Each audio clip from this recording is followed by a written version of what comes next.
So they say a former customer, a U.S. bank based in Minnesota, has filed a racial discrimination lawsuit against the bank. The federal lawsuit claims the bank is guilty of breach of contract, defamation, violating federal civil rights, and emotional distress. So they say Peter Wogba is used to have a business account at U.S. Bank until the police were called on him when he attempted to get funds in the form of a cashier's check from his bank. They say bank employees at a branch of Bloomington, Minnesota, repeatedly turned the customer away in December 2021. Despite Wogba having all the appropriate identification and sufficient funds in his U.S. Bank business account, tellers not only refused to serve him, but they actually called the police on him.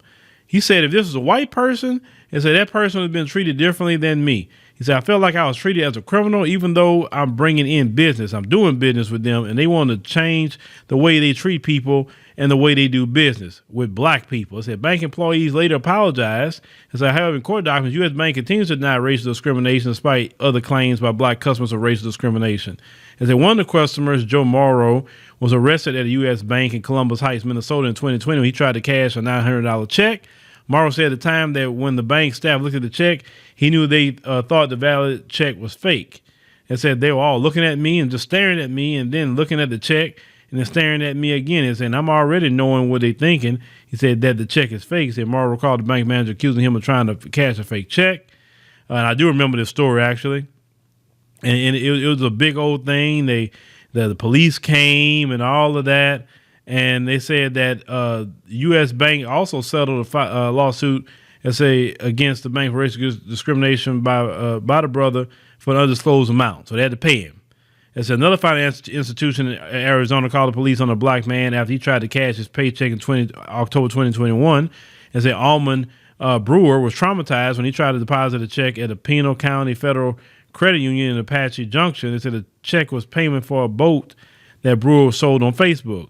It said when a third-party verification system for the credit union came back inconclusive, the company told the credit union it couldn't tell if the check was authentic. It said the police, called and incorrectly told that the check was fake.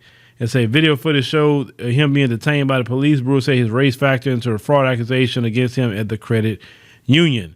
And say it was just, he said, a black guy, locks in his hair, tattoos, come on a Harley, Said, let's assume the worst. Say, why embarrass somebody like that? Why is to make them feel less? And as for Wogba, said a court date regarding his lawsuit against U.S. Bank has not been set. Yeah, black people, like I said, even when they're doing the right thing, they're working, they're trying to cash checks, all of that they're still being criminalized by these banks. So there's a U.S. Bank, and then the one brother was a credit union, which I'm kind of, shocked that a credit union would do that.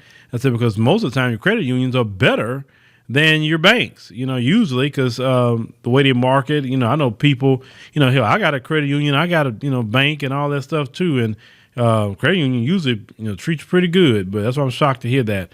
But hey, we live in America, so anything's possible for us as black people. Anything is possible. But y'all let me know what y'all think about, what happened with our brother here. He had to sue the bank and they call the police on him and all of that. Like I said, this, it's so unfortunate that these things be happening to black people. We just want to live, ladies and gentlemen. We just want to live and enjoy our lives. What's so hard about doing that? These people try to make our life a living hell.